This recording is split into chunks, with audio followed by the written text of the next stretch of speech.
Hi, how are you? I'm great. How are you?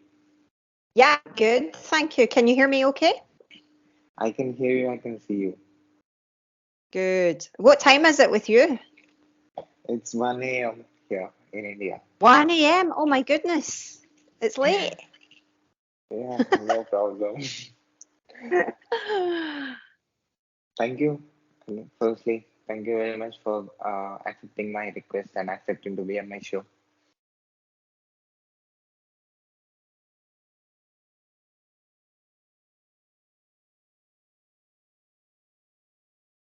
Can you hear me?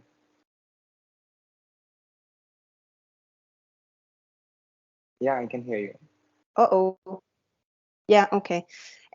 Yeah, thank you for asking me. You've interviewed some really cool people. Yeah, like you. I don't know if I'm cool as people from NASA and stuff. Yeah, correct. Yeah, that's really cool. Thank you. I got to tell about the work that you are doing as a founder to my audience. Yeah, sure. I'm the founder of Starra Education.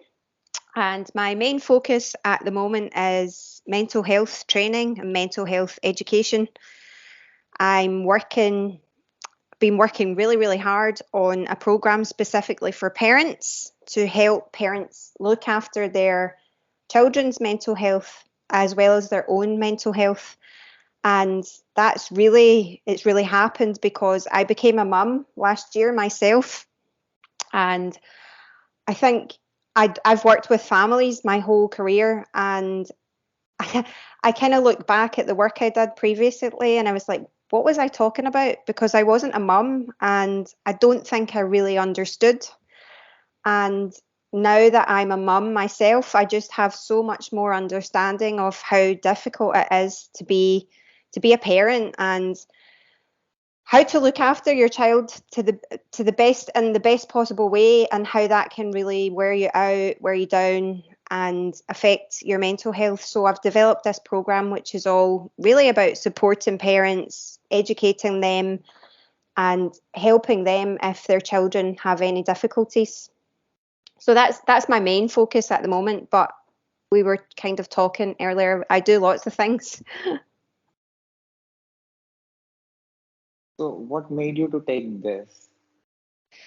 Yeah, that's a really interesting question and really important. I think I've always worked in education, and I started off working with children who had emotional difficulties. And the reason that I did that is because myself, when I was a child, I lost my grandmother, and my grandmother was my carer. She looked after me because my mother was mentally ill. And when she died, I didn't really have anyone, but I had a really, really kind teacher who looked after me, and like she wrapped me up in cotton wool, and she was so, so kind to me. And I just wanted to be like her. So probably that was like when I was 10. So from age 10, I always knew I wanted to be a teacher. And that's just continued. Specializing in working with children who were having emotional problems like I did, because I think part of you just wants to help the little child that you used to be. And then as I've got older, I then started to train teachers and train people working with children. And then becoming a mum this year, I have really developed a relationship with my own mother that I wasn't able to have. And I can really understand how difficult it was. She had schizophrenia. I can really understand how difficult it was for her to to have me when she was so sick, when she was so mentally unwell, and the stigma, the discrimination that she faced because she was sick. And I just want to try and educate people a bit better on how their comments, how their language, how their words can really impact people. I was speaking today about a, a situation we were in. She took me to the shop, and she was very visibly not well. She had messy hair. She was wearing dirty clothes, and some teenagers, early 20s maybe, men started calling her names and mocking her and, yeah, being really cruel. And I was only a small girl, but I have that memory of these people discriminating against her and being really, really cruel to her, calling her names.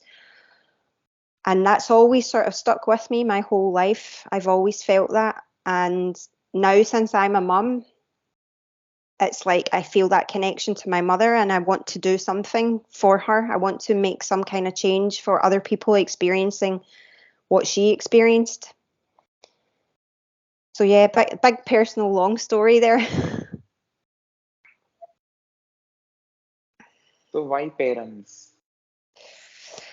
Yeah, I've always worked with parents. So as a teacher, one of the things that I loved the most was working in partnership with the parents. I think sometimes teachers see the parents as the enemy and like they're a wee bit scared to be honest with parents, or how am I going to tell these parents that she was misbehaving today, and are scared to have these conversations. But I've never been like that. I really just loved getting to know them. Many parents that I of the children I've taught became friends. I've always valued the partnership, and now that I'm a parent myself, I want to use all my professional experience and my experience of being a mum now myself to try and help them. So I think I just understand how hard a job it is now. I really get it. So I'm sure in your experience, you might have seen a lot of different types of parents. Yeah. So how is that feels? Yeah, you're right. I've seen it all. So I I've worked in schools in Scotland where there's been major issues at home, maybe drugs in the house, alcohol, poverty, no money. Sometimes children were coming to school not clean, not fed, hungry, um, obviously experiencing a lot of trauma at home. And then I've also worked the complete opposite. I've worked with families where they are very, very, very rich and they have nannies looking after the children. So parents don't have a lot to do with the children, and it's nannies that bring the children up.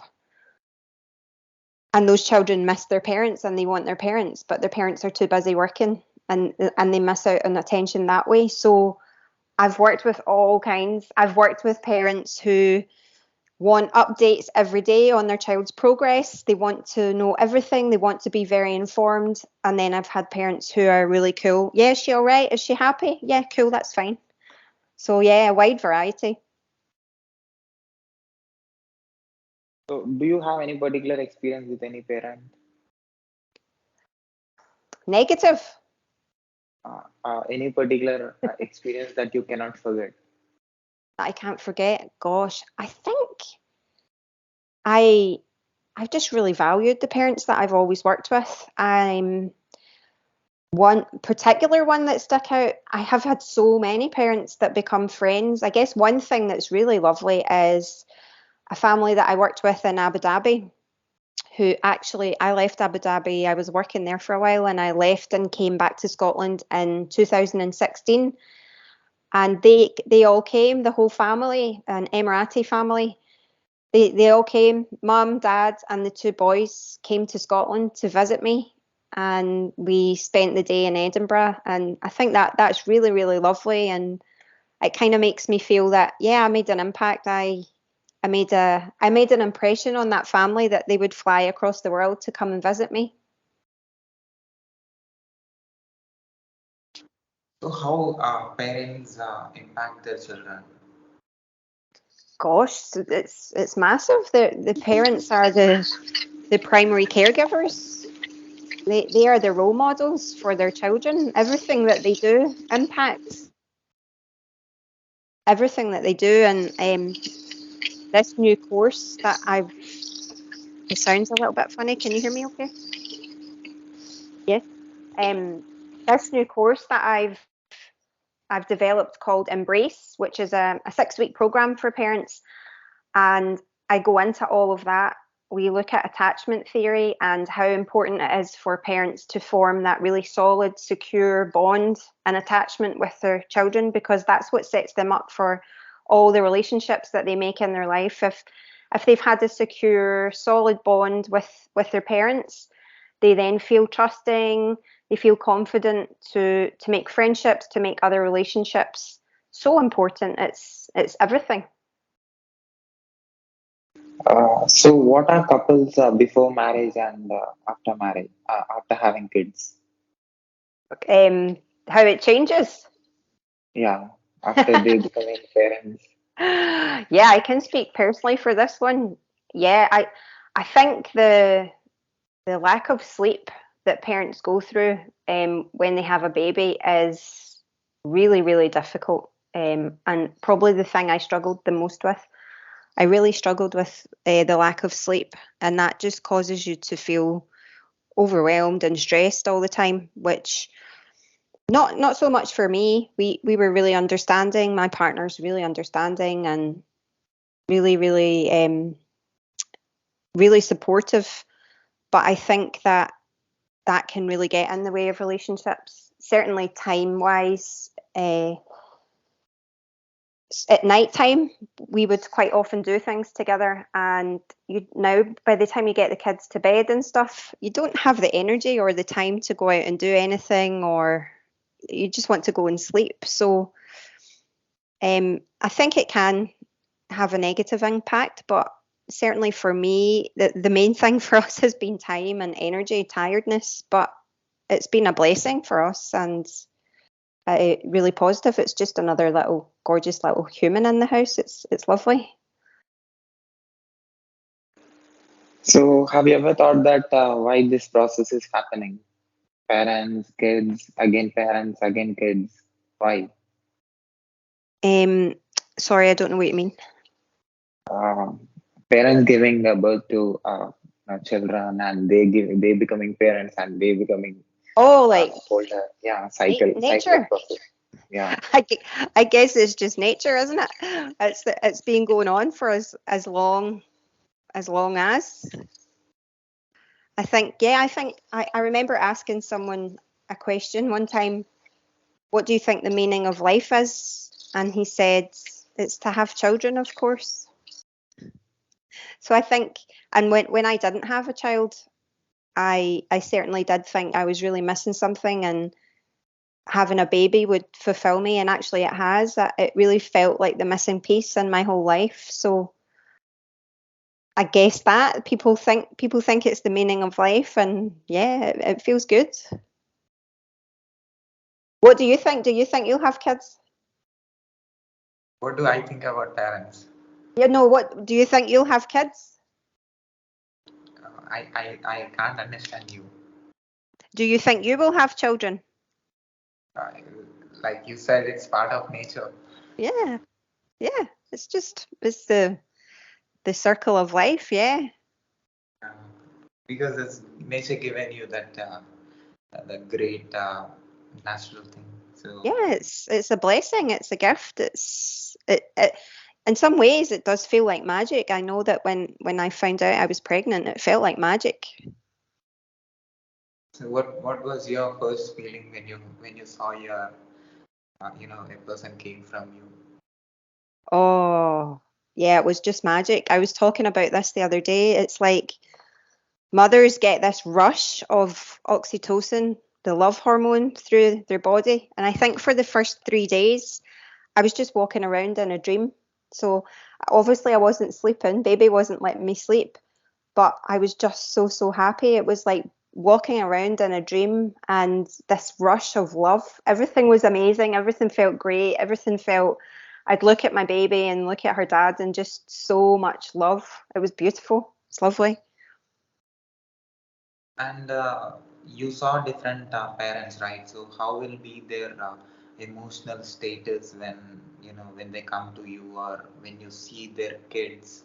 I mean, Yeah. I this is a general question, but what are the common things that you observe?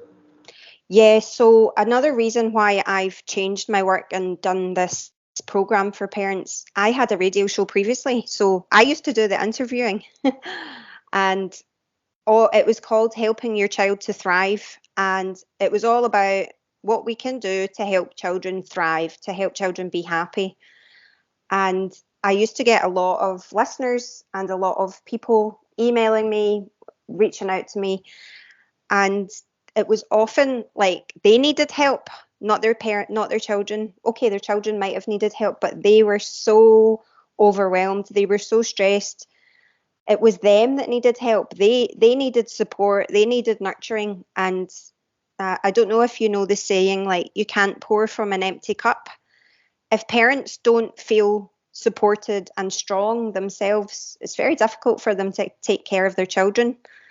So my course is all about helping the parents to feel strong, to feel powerful, to feel confident, so that they can then deal with any issues that their children have. So, what are the general basic and negative thoughts that parents have when they have children? Yeah, I think a big one that I see is sort of mum guilt, and I know I experienced that myself. If I am doing things for work and not putting baby first, I feel guilty about it. If I want peace and quiet and I want to lock myself in the room and be away because I need quiet, I feel guilty about it. There's a lot of mothers feel guilty. A lot of mothers don't feel good enough.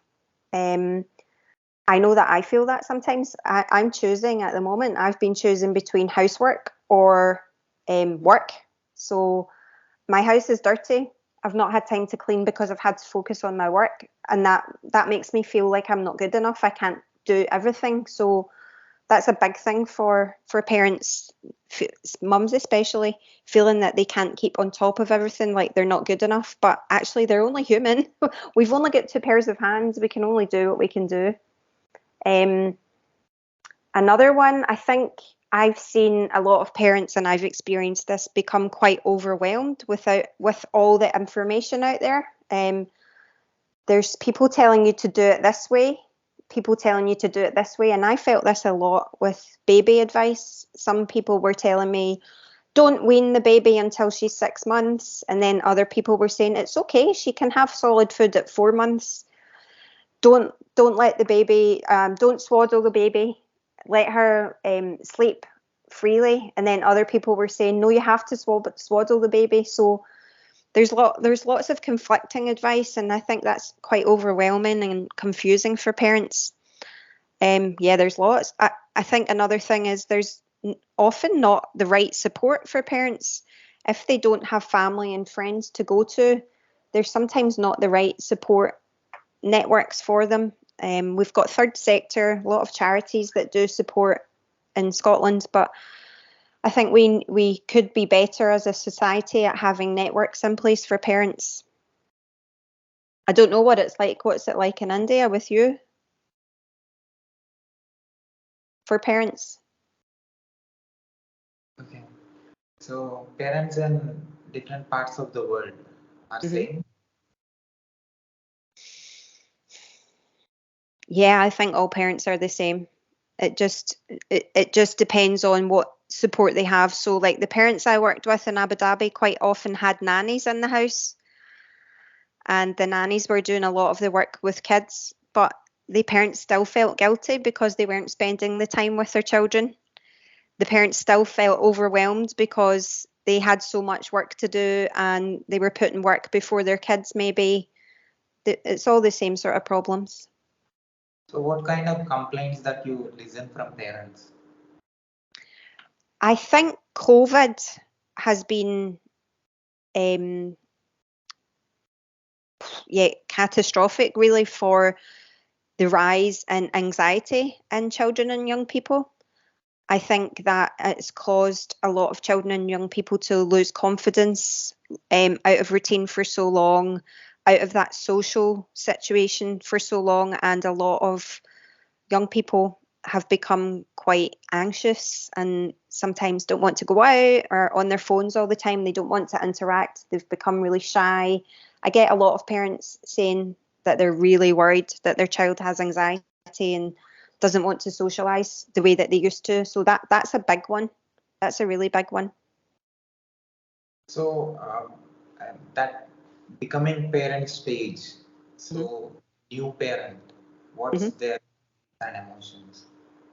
A new parent. Yeah, I speak from this personally because I've just sort of gone through it. When you become a parent, everything changes in your body. So as a mother, your hormones, your brain, everything changes. And one thing that although I knew about it, like I have a psychology master's, although I knew about it and I had read that it would happen, I wasn't quite prepared for the loss in cognitive functioning and my memory. Have you heard of baby brain? No. Right. So lots of women I got it when I was pregnant too. It's starting to come back now, but I got baby brain and it's very, very common. It's when you don't have the full functioning of your brain that you did and you forget things, or you've like got a word on the tip of your tongue but you can't remember it, like, oh, what's his name again, what's his name, his name is in your head but you can't bring it and say it. And that caused me to feel really frustrated in myself. I became quite frustrated and annoyed and angry at myself because I'm quite a sharp, quick person.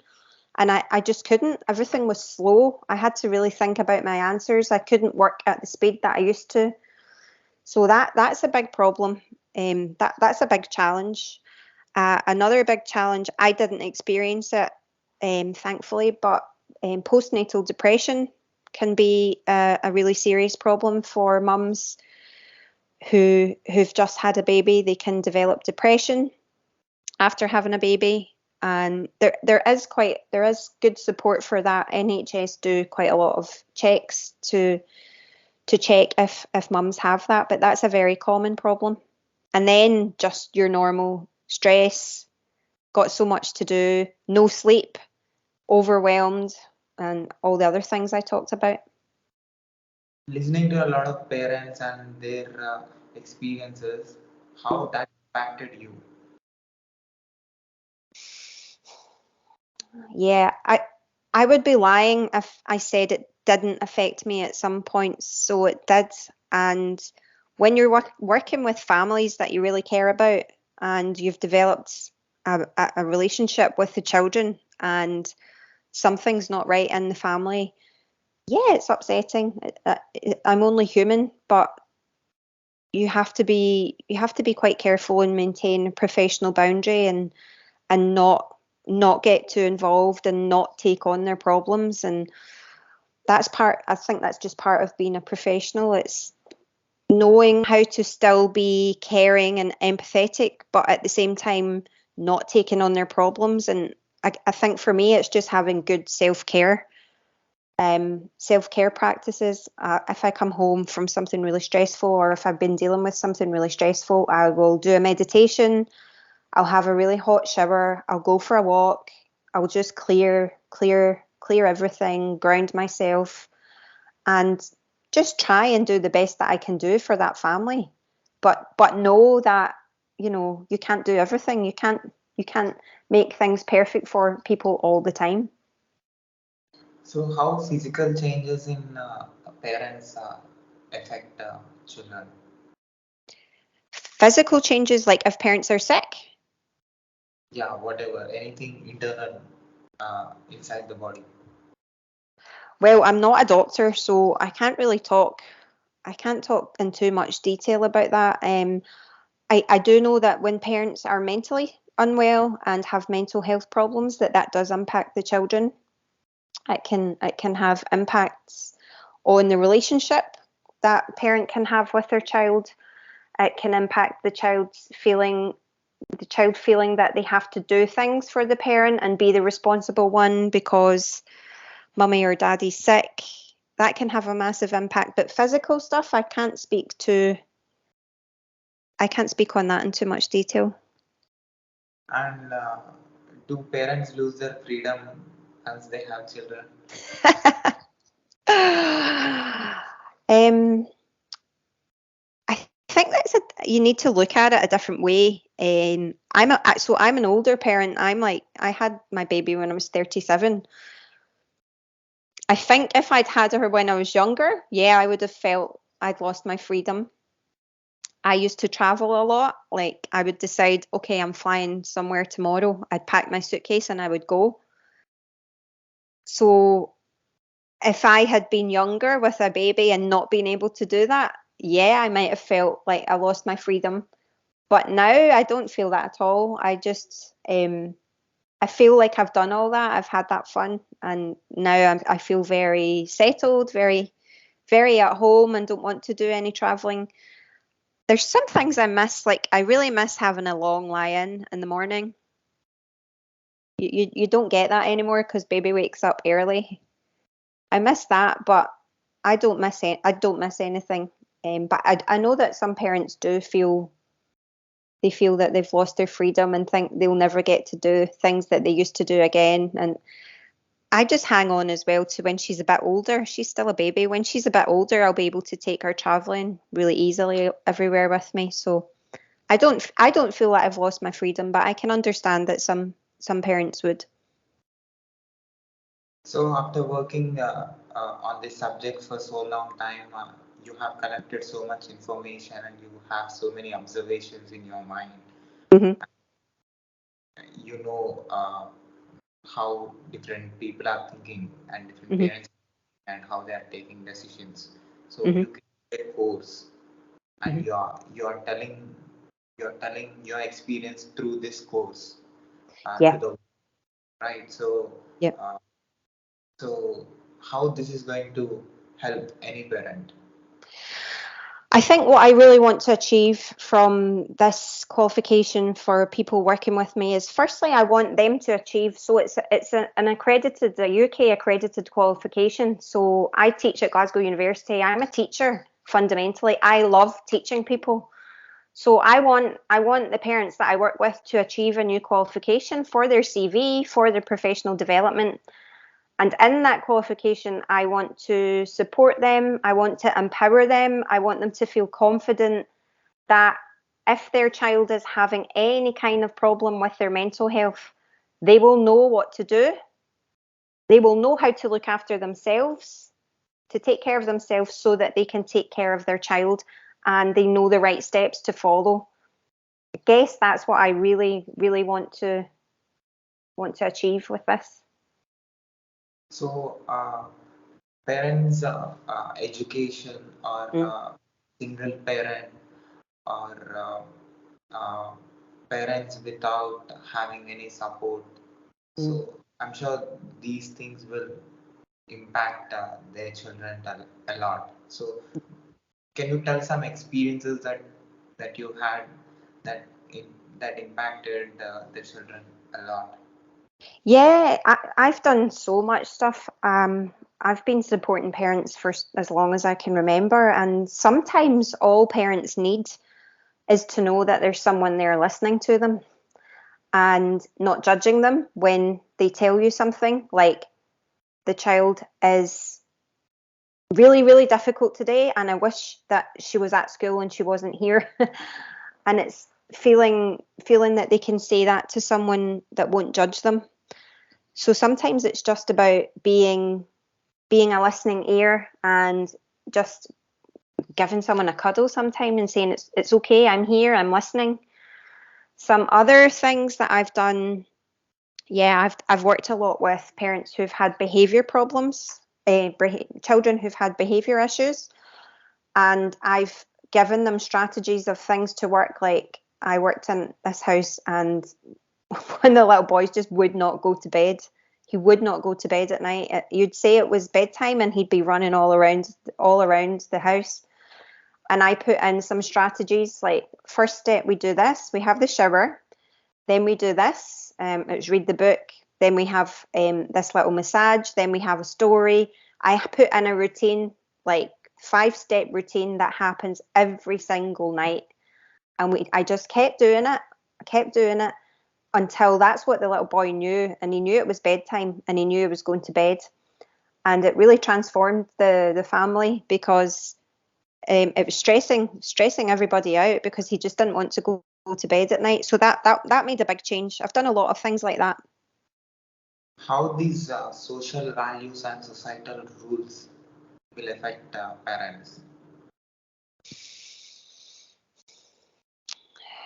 Give me an example. What kind of rule do you mean?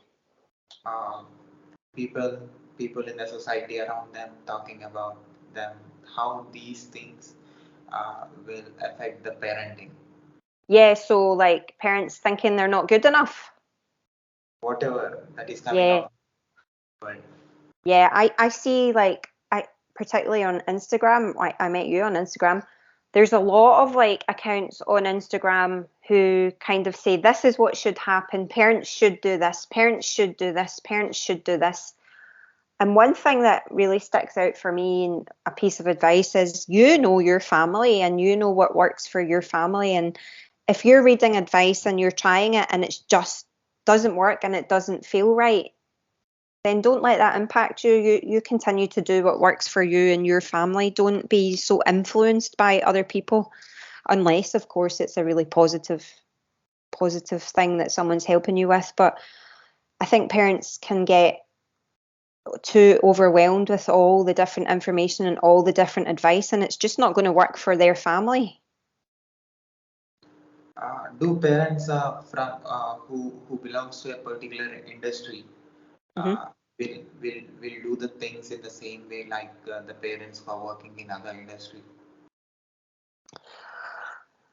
I I guess any parents that have a kind of understanding of child development and children in general will approach things a bit differently to parents that maybe work in banking or oil and gas or something. And I see that a lot even with men. Like, men sometimes don't know what to do with kids, but the mums will have a better understanding. So I think, yes, if the parents are used to working with children, it's going to be a bit easier for them. Do too much love affects their children? No, no. The only time that I would say it can be detrimental is if parents are too overprotective. And I did a little bit of research around this. When parents mollycoddle their children, they don't let them explore, they don't let them take risks, they don't let them try new things, they monitor, they watch everything, they don't let them make mistakes, all because they think that's doing the best for their child because they love them so much. But that can be harmful, actually. So I think if you say too much love, like too much love, and not let them do anything for themselves, that becomes harmful. But apart from that, no, I don't think you can do too much. I don't think there can be too much love. The more love, the better. So listening to so many parents in your life, uh, do you, I mean, will you get confused how you need to treat your child? Yeah, that's a good question. Um, what the thing I think that's the strongest thing for me is you can't prepare. I don't think you can prepare for it until your baby gets here.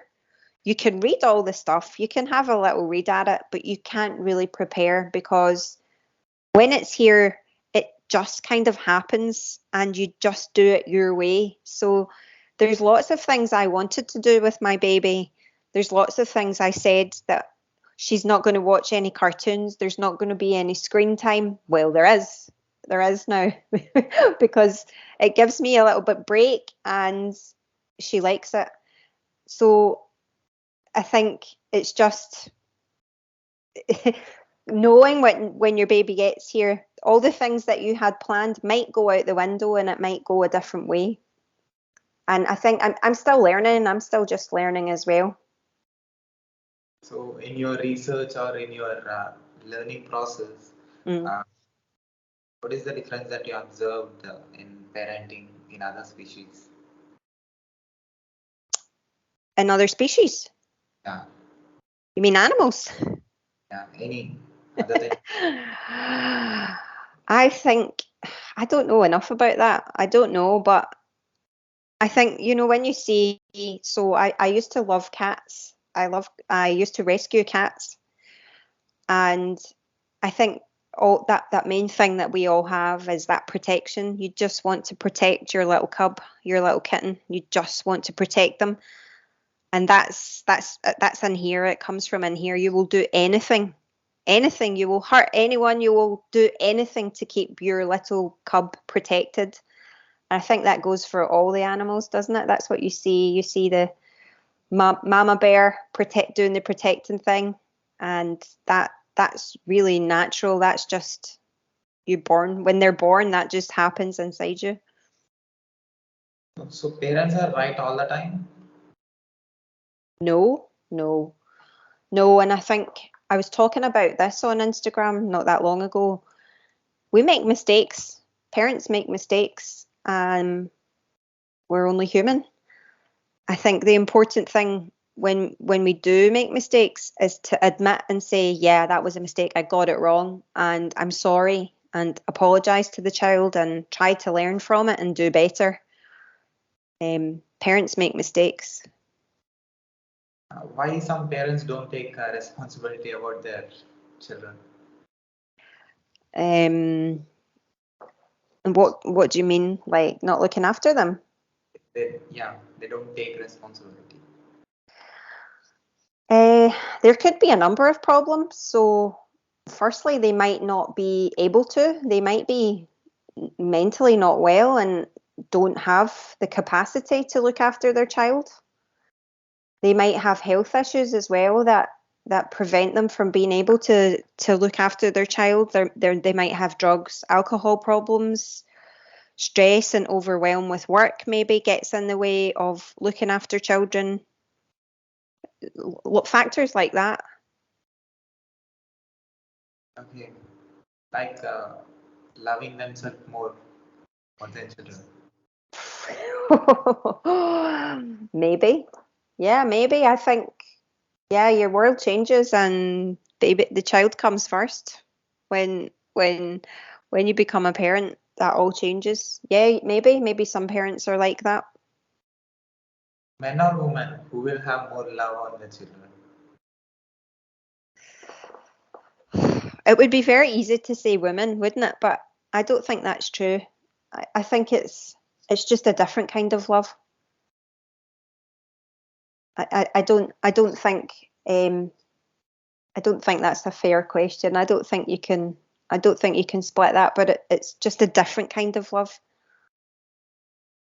So, how the grandparents love towards their grandchildren? Oh yeah, I speak about this quite a lot. I think grandparents and their grandchild relationship is a really beautiful relationship. And it's very special to me because I was raised by my grandmother. So my grandmother was like my mum, really. And we had a really beautiful relationship.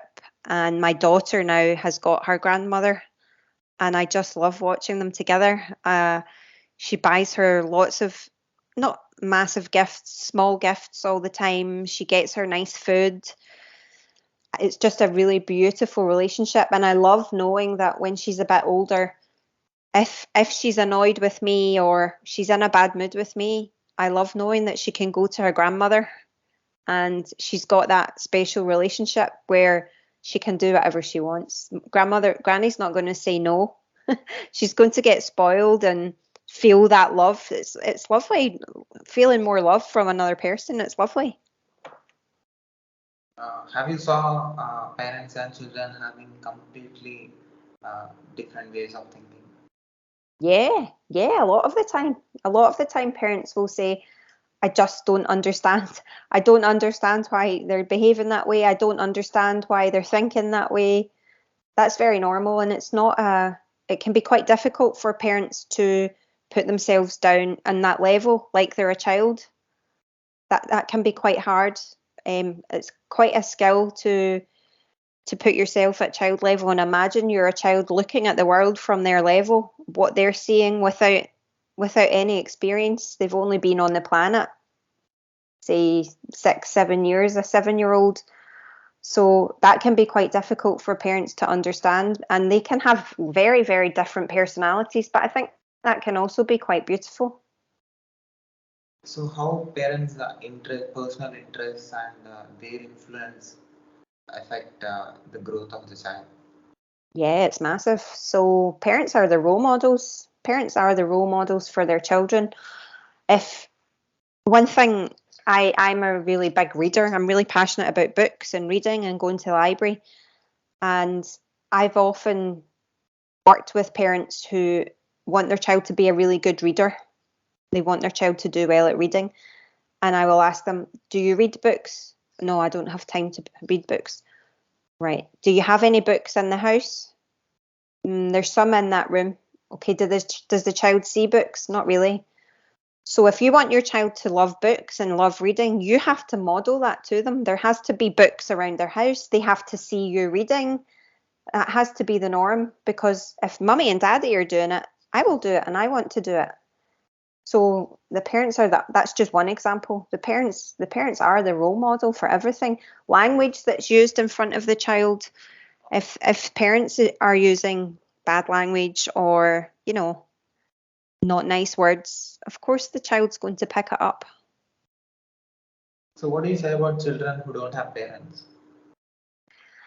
Yeah, this is another big area of my work, because I was one of those children. I didn't have parents after my mom and my nan died, and I always feel massive, massive sympathy, empathy, feel very, very sorry for these children. It's it's probably the biggest trauma that they could go through, losing a parent, not having their parent, if they don't have a secure attachment figure from the very early years. That can affect them massively throughout their life. So losing a parent, or not having parents, not having a secure figure, is probably the most dangerous, harmful, traumatic thing that can happen to children.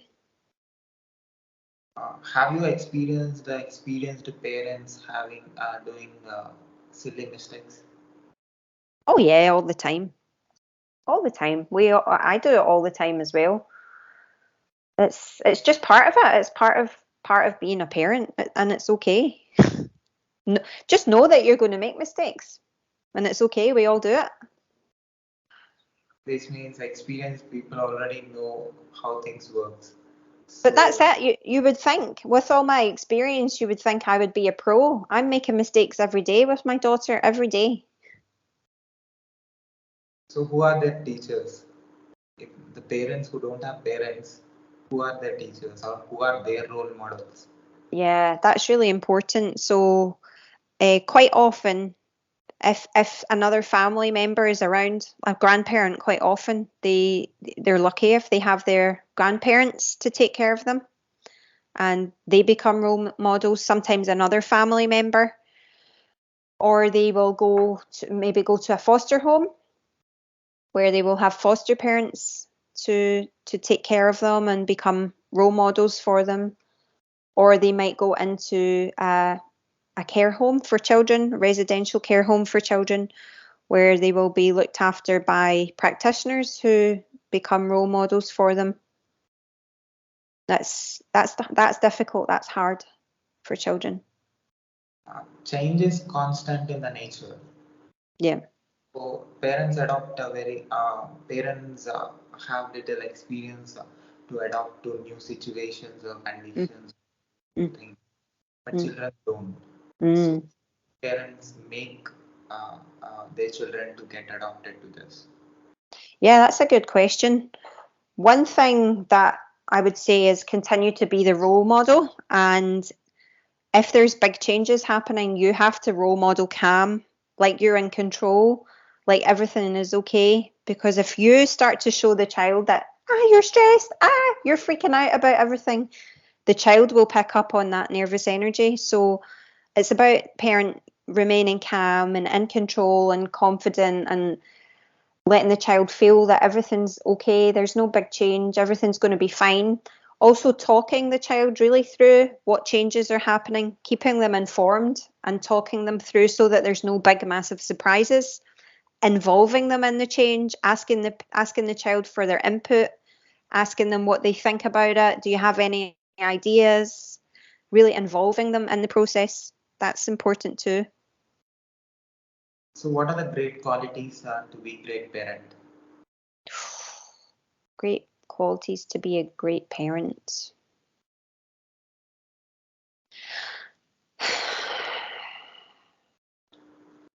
That's a hard question.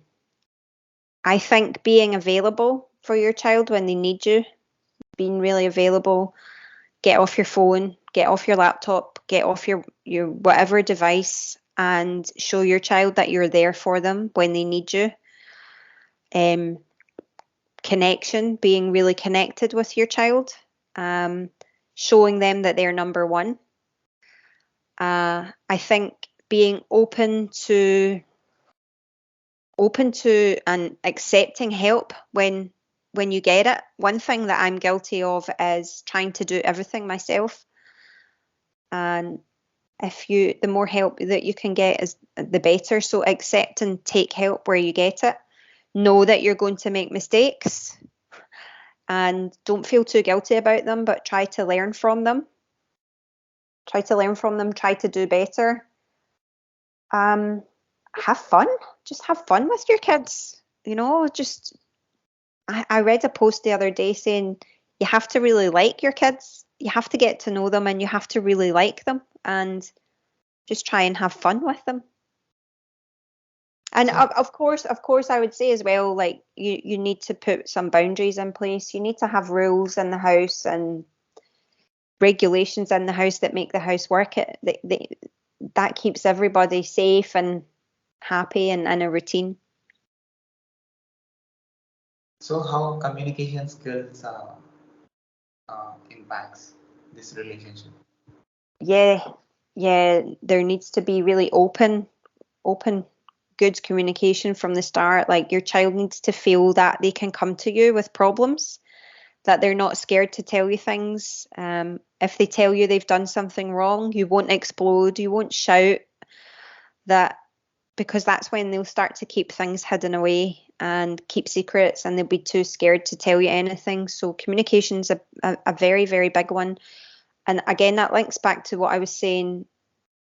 The child needs to feel that you're there, that you're present for them, that your head's not in the phone all the time, that they have time to talk to you about things that they're worrying about. And asking them lots of questions. Quite often children won't speak. You have to get good at asking them questions. So what is that particular quality in you and your child that is making you to be connected so strong? Yeah, so I was really lucky. I could take a year off work. So I took a full year off work and I've been with her for a full year. And we do a lot of we do everything together, but we go to the library and we read a lot every day.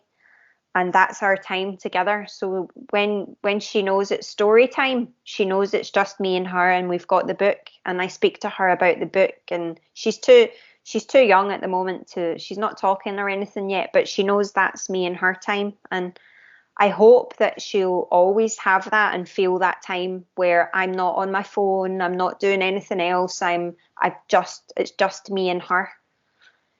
So yeah, and I just when she's upset, when something's wrong, she knows that I'm there for her. I'll stop whatever I'm doing and I'll go to her and I'll be there for her when she shouts out or screams something's wrong. I'll go straight to her and try and fix the problem for her. How you as a parent this experience of yours, personal experience, is helping you to be great in your profession? Of being a parent. Yeah. Now, yeah, it's changed everything. Experience as a parent. Yeah. How that experience is helping you. Yeah, it's changed everything for me. Like I said at the start, I just feel like all the work I did with families and all the advice I gave to families, like there was something missing. Now I totally get it because I can really put myself in the parents' shoes because I understand exactly what they're going through. So it's going to make me so much better at everything that I do, all the work that I do with parents now, because I am one of them. Parents versus parents. Yeah, you need to be on the same team. You have to be on the same team. So me and my partner, we have said, we're the one team. We've always been the one team against things. And if it comes to a situation where we both don't agree, we don't want to let our child see that we don't agree. We will have a separate conversation when the child's not around and work something out instead of, I never want to be in the situation where the child feels we're both opposite. We want to be the one team. So that's really important for us. We've talked about that a lot. So what happens once a parent becomes grandparents? I think it's so different, and I can only speak from what grandparents tell me. It's just such a different kind of love because they can spoil them, they can do all the good stuff, and then they can pass them back to mum and dad at night time.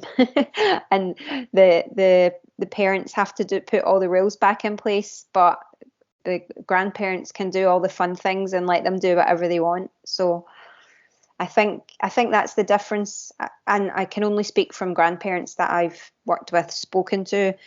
They say the love that they have for their grandchildren is just really, really special. So parents are changing everything in the world. Mm. So you are the guide for the parents. Trying to be a support, trying to be a help. Yeah, trying my best. Do you have any problem? I mean, have you experienced any problem that you didn't find a solution yet? For a child, for a family, For a parent? for the parent. Nothing major sticks out. I mean, I don't think I'm this amazing person. If I haven't been able to help, I have been able to refer on to a different specialist that can help better than me. But there's never been a situation that has been a complete disaster or I felt I haven't helped in some way. No, thankfully there hasn't been a situation like that. And last one is how, I mean, the toughest problem that you solved. The toughest problem? Yeah, that you solved. Oh, yeah, I've had a few. When I was a teacher, I had a little boy who would not come into the classroom. He just didn't want to come to school. And he would scream and shout and kick and cry. And actually, I was covered in bruises. He was kicking me, he was throwing chairs at me, really violent, very aggressive wee boy. Just didn't want to be at school. He hadn't been at nursery, he wasn't ready for school. And that went on for like 4 weeks. And everyone was saying he's never going to do it. No, he'll have to come back next year. He's not ready. And we managed to put some plans in place slowly. We brought him in for one morning. That's all he needed. Then one afternoon, then he started to come for longer. I gave him this a little lion to take home every night. So I was like, you take the lion home, but you have to bring it back to me the next day. So he would have to come back to school to give me the lion back. And then very slowly he started to come and ended up really loving school and thriving at school and doing really well. So that was quite an achievement. That's one that sticks out. So if other species are listening, have ability to understand you Mm. and can able to understand what you are saying, what you want to say to other species for parents. What do I want to say to other parents? Yeah. I want to species like animals. Yeah, whatever, other than human. Because huge experience, some points may be similar in all the species.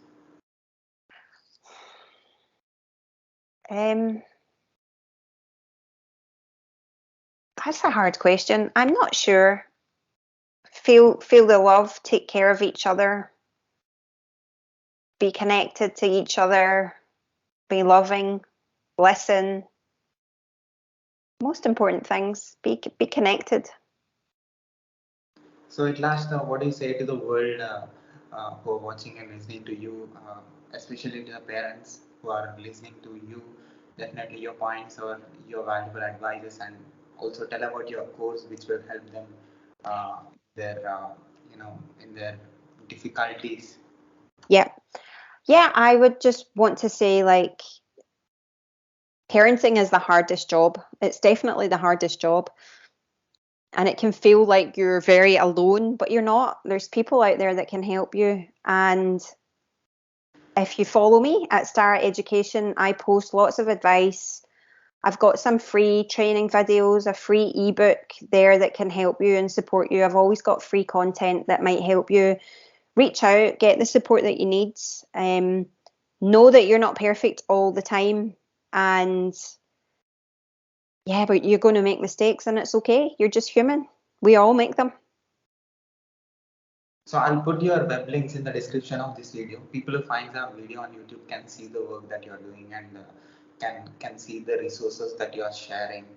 Brilliant. And yeah, and also I'll Yeah. put the screen and also they Yeah. can see. That's Can, great. can you spell your details to my podcast business? Yeah, sure. You can find me at www.starra.co.uk and it's STARRA, www.starra.co.uk. And you can find me, my social media is the same everywhere. It's just Starra Education, STARRA Education, Starra Education. And I'm Jonne Docherty. I'm sure if you Google me, you can find me there too. So if you have seen my work on YouTube and the work that I did Yeah. as a parents observer, as a person who is studying in this concept called Yeah. parents and interacting with parents and understanding their mentality and mental health, everything. What do you think? What do you think about my parents? How they raised me to do whatever I did that you are saying? Yeah, I think that your parents have obviously raised you to be a go-getter and just go out there and get stuff. Because I think like you have obviously just approached people and been like, "Hey, do you want to come on my podcast?" And they've been like, "Yeah, why not?" And takes quite a lot of guts and confidence. So they have probably raised you quite well to have that confidence in yourself and to just go for what you want and just do it. I don't know, have they? What was it like? I want to tell one point here. Yeah. Uh, I'm very close to my mother, Mm-hmm. and she is the person who made me to do whatever I did. Mm-hmm. And I did masters in software engineering uh, Mm-hmm. and bachelor's in computer science and engineering, and I'm Uh-huh. right preparing for solutions architect position. Yeah, wow. And I'm into technology, Yeah. but I'm interviewing a person who is into mental health Yeah. now. So this itself says that uh, what kind of thinking that I have developed with the help of my mother. She Yeah. says, try new things, Yeah. try to learn new things, do something new, Yeah.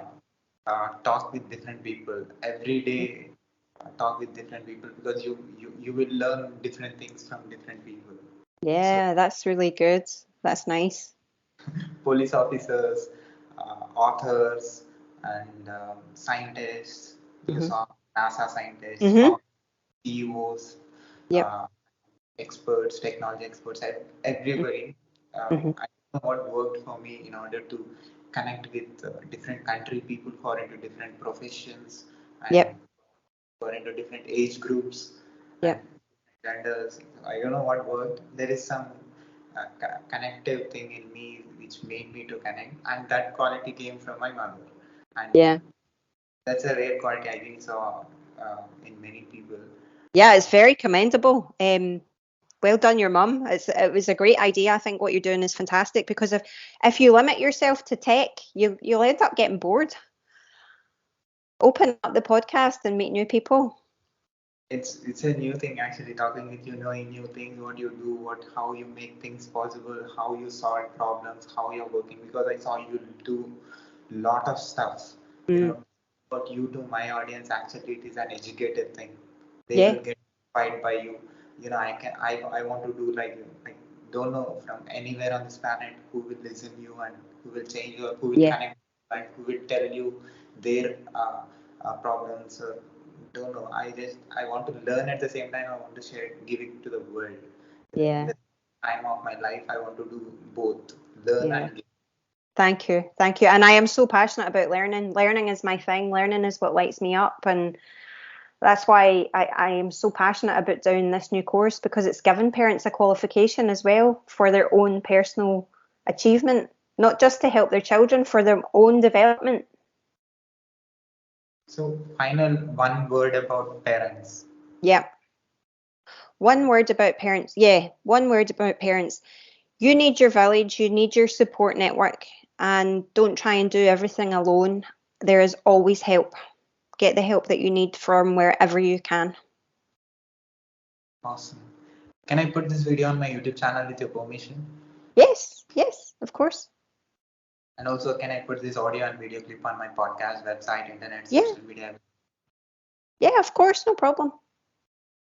Yeah. Thanks again, Jonne, for giving me your valuable time and giving answers to my questions. Of course. And I will keep an eye on your page and see who else you get on.